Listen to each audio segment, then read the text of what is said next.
Hello,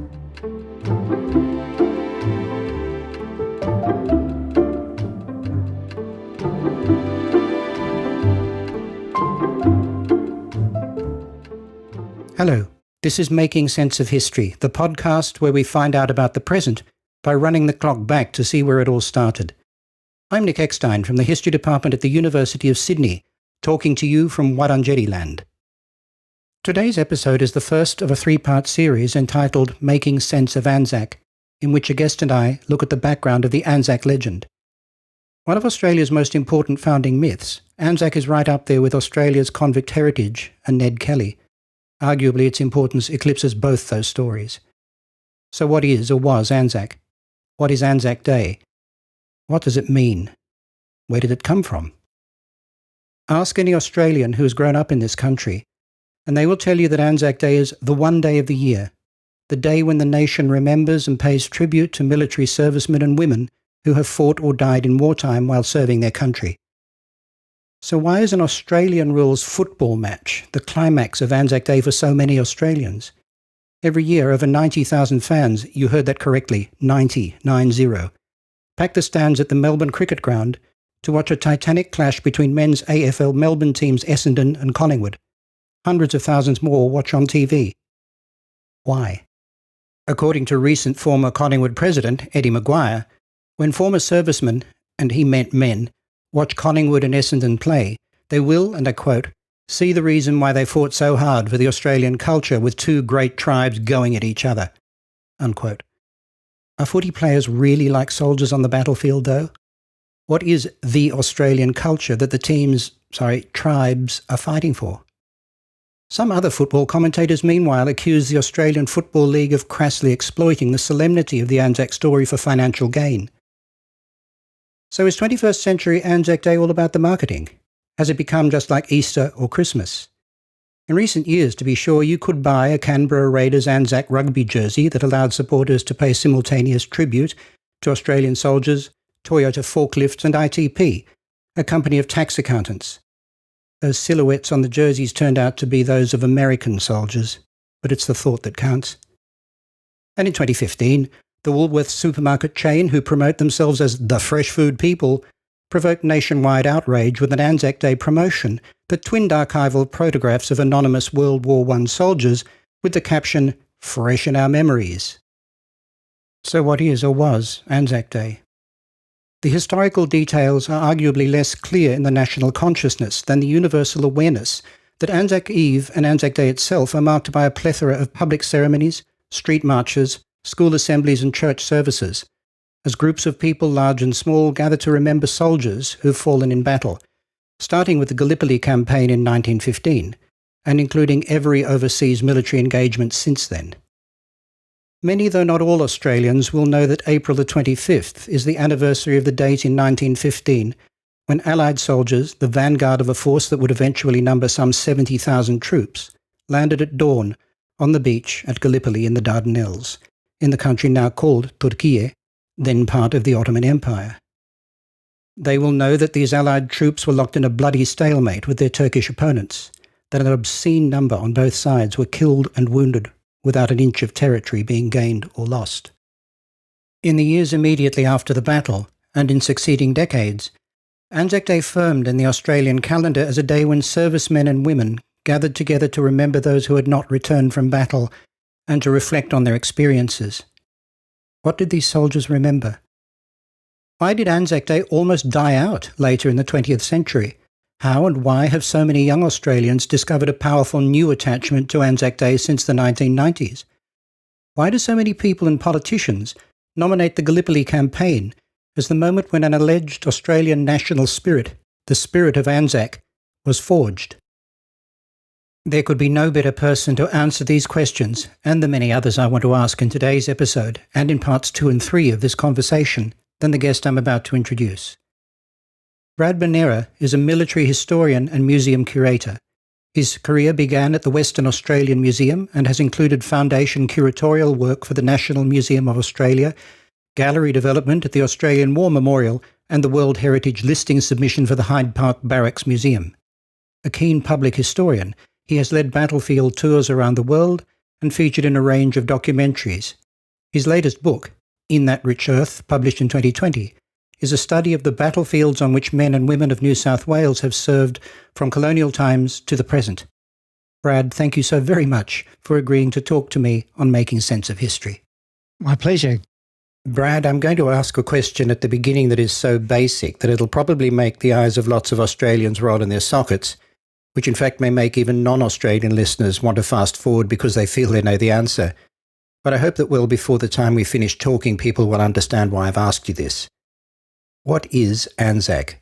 I think you're wrong, Nick. I think a lot of Australians still are getting their heads around what it is and the different spellings. And so I'm delighted that that's the way we're going to start. Really, we're looking at three different uses of the term Anzac. Anzac as an acronym with capital A, capital N, capital Z, capital A and capital C is the acronym for the Australian and New Zealand Army Corps. And that was a force created in November of 1914 in the sands of Egypt. A corps is a military formation of two divisions, and the Australians had a division. The Kiwis had 2/3 of a division plus brought up to strength with an Australian brigade. So by bringing those two divisions together, they formed a formation called the Australian and New Zealand Army Corps, and a very clever clerk in Cairo created the acronym Anzac, and it just stuck. And then the Gallipoli campaign made a reputation for the Australians, and so the Australian troops who had survived the campaign began to call themselves Anzacs. So it became a proper noun, and they usually spelt it with a capital A and then lowercase NZAC. And that persisted right through to the end of 1917 when it was replaced by the term digger. The third use of the term Anzac is a geographical application. So when the Gallipoli campaign evolves into three clear beachheads, the British Cape Helles at the tip, the new British landings at Suvla in the north, and then the Australian-New Zealand beachhead around Anzac Cove, and it was just known as simply as Anzac. So they were the three principal uses of the term Anzac, and that uppercase acronym and the lowercase proper noun are very frequently confused. Okay, I'm glad I asked in that case. Now I have another fundamental question. What was the Gallipoli campaign? The Gallipoli campaign was an 8-month slogging match on the northwestern bank of the Dardanelles. It was a sideshow of the Great War. The Royal Navy and the French Navy had tried to force the Dardanelles from attacks in November and again in March, November 1914, March 1915. They had failed, and so the Mediterranean Expeditionary Force was required to put boots on the ground. What they were required to do was to put an infantry force on the shores of the Gallipoli Peninsula, drive the Turks off, and thereby capturing one bank of the Dardanelles and allowing the Navy to have another go. Tragically, they didn't get off the beaches, but it just became an 8-month endurance test for both sides. And in your opinion, Brad, why do we need to talk about this topic?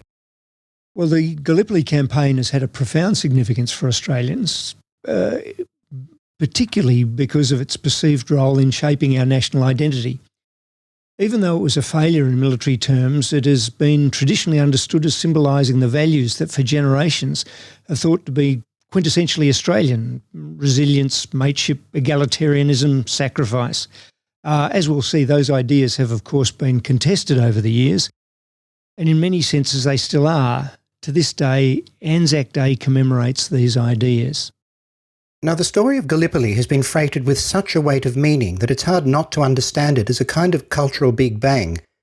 By that I mean that many people have framed it and continue to see it as nothing less than the moment that gave birth to the Australian national character. That itself, of course, is a very contestable notion, but part of the idea is that it's a seminal moment bound up with inherited myths and traditions about our relationship with Britain. Have I got that more or less right, Brad? Yes, I think that that's an interesting idea, this notion of a cultural Big Bang. It's a confluence of events. We've got Gallipoli occurring within a decade and a half of federation. But as our culture has evolved, so has the interpretation of the Gallipoli campaign. That it is a military disaster is beyond dispute, but the British Empire in the late 19th and early 20th century was fascinated by heroic disasters. Art galleries and museums around the empire are full of heroic but doomed last stands by British soldiers dying in places like Gandamak, where British forces were defeated by Afghans in 1842, and Isandlwana in 1879, where the British were wiped out by a massive force of Zulus. You've got examples like the sinking of the Titanic in 1912. Within a few weeks, a movie had come out depicting stoic heroism of those facing death, and they even rounded up a few of the survivors to feature in the film. You only have to wander around Australia and New Zealand to find monuments around the empire to Scott of the Antarctic, who died with his crew a month before the Titanic went down. And I'm pretty sure that he's better known than Shackleton or Mawson or any other Antarctic explorer. In the context you raise, Brad, it's fascinating to think of how the military disaster at Gallipoli fits into the imperial tradition of heroic defeats that you describe. To us in the 21st century, that imperial tradition seems simultaneously familiar and outdated. There's also the sense, already in 1915, that these heroic defeats were a phenomenon whose time was passing. Is that because the tradition was already on the wane at the time? Perhaps you're right. The men who fought at Gallipoli had grown up as citizens of the Australian colonies. Our great poet Banjo Patterson, off at the Boer War with the Australians in 1900, had written, "They came to prove to all the earth that kinship conquers space, and those that fight the British Isles must fight the British race." Now, this is the sort of stuff that those young Australians who fought at Gallipoli grew up with. It's an evolving attitude, it's an evolving perception. We have redefined the enemy. He, and it was always he, ceased to be heathen from the east and a threat to the British Empire. By the late 1960s and 70s, Australia was swept up in a wave of emerging but probably ill-defined nationalism. There was social change, a rapidly changing ethnic demographic. The enemy for many Australians at that time was suddenly the old and crumbling British Empire.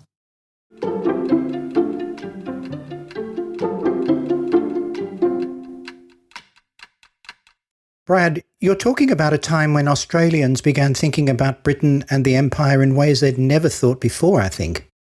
I think that there was such a passion for the Empire at the time of the Gallipoli campaign, but then within a generation there's another world war that led to perceptions of abandonment by Britain, because we felt like we'd faced the Japanese when they were actually attacking on Australian soil in 1942. And then, of course, there's the post-war migration. And so there isn't this predominance of people who were thinking of Britain as home anymore. So that traditional alliance with Britain was being shaken to the core in the decades after the Second World War.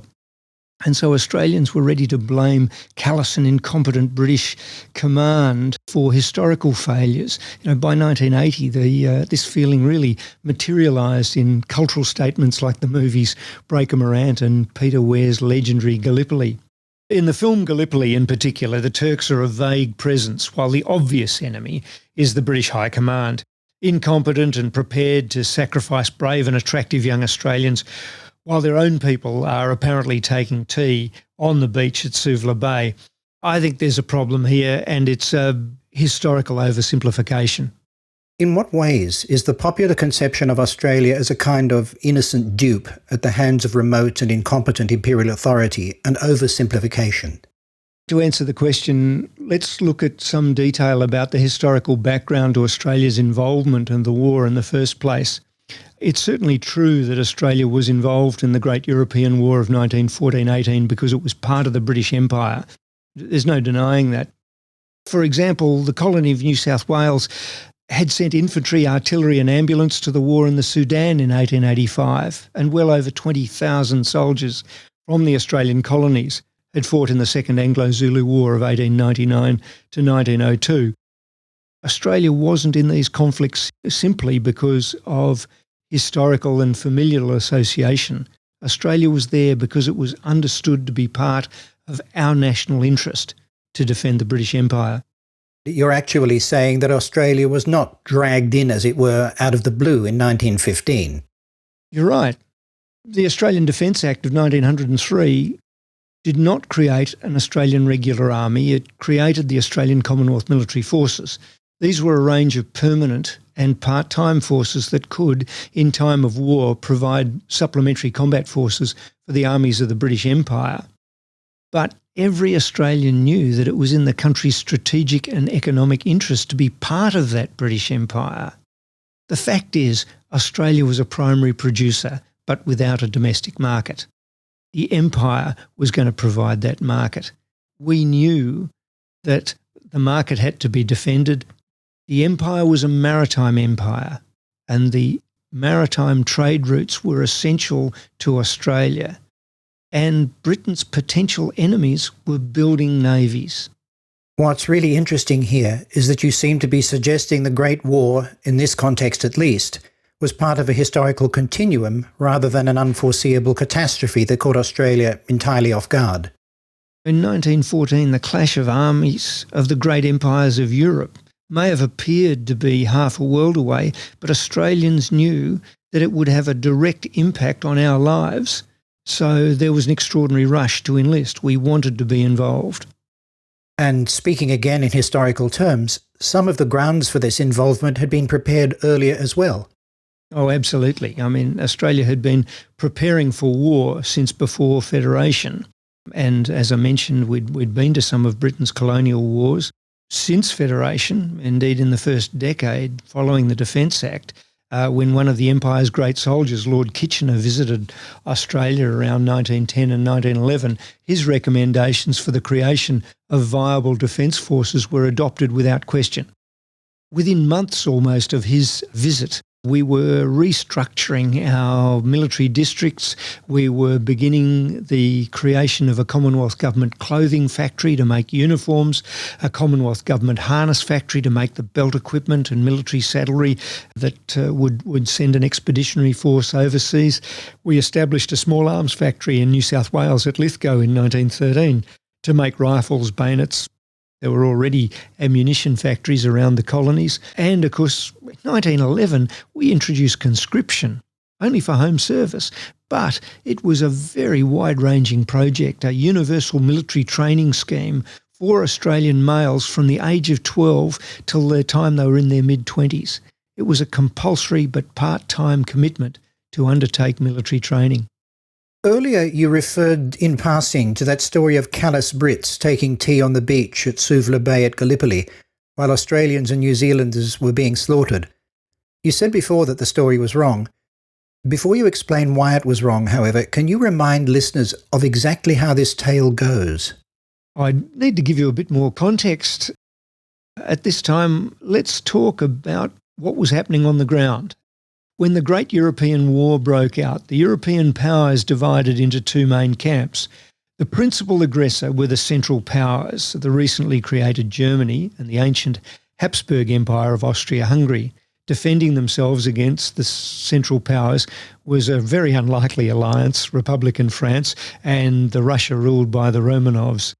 When the Germans attacked France, they made the mistake of invading through neutral Belgium, who had a pact of mutual defence with the United Kingdom, and this dragged Britain into the war on the side of the French and the Russians. You can imagine the German military planners. Suddenly they've got a war on two fronts, and that is just anything that a military headquarters does not want to face. And this is where Gallipoli and the Dardanelles come in, right? Yes, indeed. The Germans knew that they needed to knock out one or other of their enemies as quickly as possible. They needed to get back to a war on one front. Fortunately for them, they were able to drag the Ottoman Empire into the war on their side. The Ottoman Empire dominated the Dardanelles, and with the winter of 1914-15 coming on and the North Russian ports freezing over, the supply line to Russia was from the Mediterranean through the Dardanelles, across the Sea of Marmara, up the Bosphorus and into the Black Sea for the Crimean and Ukrainian ports. Now, with the Ottoman Empire being able to cut the Dardanelles, that supply line could be cut in a heartbeat. To reopen that supply line, the British and French fleets tried to force the Dardanelles. Ottoman mines and coastal forts stopped them. A hasty plan was cobbled together to put together an infantry force and put them ashore on the Gallipoli Peninsula to capture at least one side of the Dardanelles by ground attack. They could then advance up the peninsula to Constantinople, or Istanbul, as it was being much more frequently known by that stage. The objective was the capture of the Gallipoli Peninsula. So how and why did Australians and New Zealanders end up in this particular theatre? With the demands of the war on the Western Front in France and Belgium, there were few experienced soldiers available for that Gallipoli adventure. The only obvious choice was a corps of untried volunteers training at the base of the pyramids in Egypt. As I mentioned earlier, a corps is a military formation made up of 2 divisions. At the base of the pyramids, there was a division, about 15,000 soldiers of Australians, and then as a scratch division, 2/3 New Zealanders, 1/3 Australians. So by combining those 2 units, they became known as the ANZAC, the Australian New Zealand Army Corps. These were soldiers available and nearby that could be deployed quickly to the capture of the Gallipoli campaign. You've explained the complicated events and circumstances responsible for the Anzac's involvement, I think, as only you are capable of doing. What happened next? Well, to take the Gallipoli Peninsula, the Anzacs needed to land before dawn, halfway up the length of the peninsula. Gallipoli Peninsula is a long, skinny body of land with a spine of mountain ranges. So the plan was for the Anzacs to land halfway up the peninsula, advance inland to cross 3 ridges and then turn left and capture the high ground. They would consolidate that position while a British regular division, the only other unit available in the area, would land at the tip of the peninsula and drive the Turkish garrisons along the length of the peninsula and crush them between those 2 forces. Now, the French had also thrown in a force, and just to bring the whole Mediterranean Expeditionary Force up to strength, there had been a British division made up of sailors without ships. So you can see there's this sort of amalgamated unit that's never trained together, many soldiers that aren't actually soldiers with no experience at all. They've got this mixed unit with a really complicated task of crushing the Turks between the Australians dug in on the heights and the aggressive British regulars driving up from the tip of the peninsula. I think you've begun to foreshadow the answer to my next question, which is, what went wrong? Well, the plan came unstuck because of the dogged and innovative Ottoman resistance and unpredictably rugged terrain. Neither of the British and Dominion landings got more than a few kilometres from the beach. I think we can argue that the Anzacs lost the initiative within a few hours of coming ashore. These are untried troops landing in the dark against a terrain that really was just so complicated. You've got scrub up to 3 metres high, gullies that go nowhere. And so, of the 3 brigades that made up the 1st Australian Division, 2 were commanded by part-time soldiers, lawyers in civilian life, and the 3rd was a really bad choice, a risk-averse British regular officer. The landing in the dark before dawn on the 25th of April 1915 was chaotic. The 4,000 Australian soldiers that made up the first waves landed on a stretch of coast defended by less than 300 Turks. The Australians were inexperienced, under fire in the dark. Some pressed on. They just did exactly as they were expected to do. They forced their way through the scrub. They pushed on to that 3rd line of ridges. Others got lost and just waited for orders. Many just simply milled in the turmoil on the beach. When the 3 brigade commanders finally got up onto the plateau that dominated the 2nd ridge, Ottoman resistance was strengthening by the minute. The 2 part-timers looked to the British regular army officer for advice. They could see and hear small groups of their own men who had pushed onto that 3rd ridge fighting for their lives. But tragically, that 3rd brigade commander advised them to dig in where they were. The forward elements could be sacrificed and the second ridge would be consolidated. It was a perimeter that would define the Anzac beachhead for the rest of the year. So what you're saying, Brad, is that early confusion and a complex set of circumstances, rather than any one factor, individual or group of people, set the stage for the slow-motion carnage that would ensue throughout the rest of 1915. That's right. In May, the Turks launched massive counterattacks, but the Anzacs refused to be driven into the sea. Through the brutal summer of June and July, disease ravaged both sides, but the stalemate persisted. In August, the British launched a brand new offensive. They opened a new front north of Anzac at Suvla, while on the Anzac front, Australian and New Zealand troops charged places like Lone Pine, the Neck, and on the spurs leading up to the Sari Bay Air Range. And that new offensive, it came to nothing? The heroic charges from Anzac and the establishment of a beachhead around Suvla Bay were shot to a standstill. The attempt at a breakout failed. Despite the best efforts of popular culture in the 1970s and 80s, it was a gross oversimplification to suggest that the failure of the August offensives was simply the fault of incompetent and irresponsible British leadership. That's exactly the understanding I grew up with, and I think that applies to much of my generation. It's the attitude expressed in that film you referred to earlier, which so many Australians saw when it came out in 1981.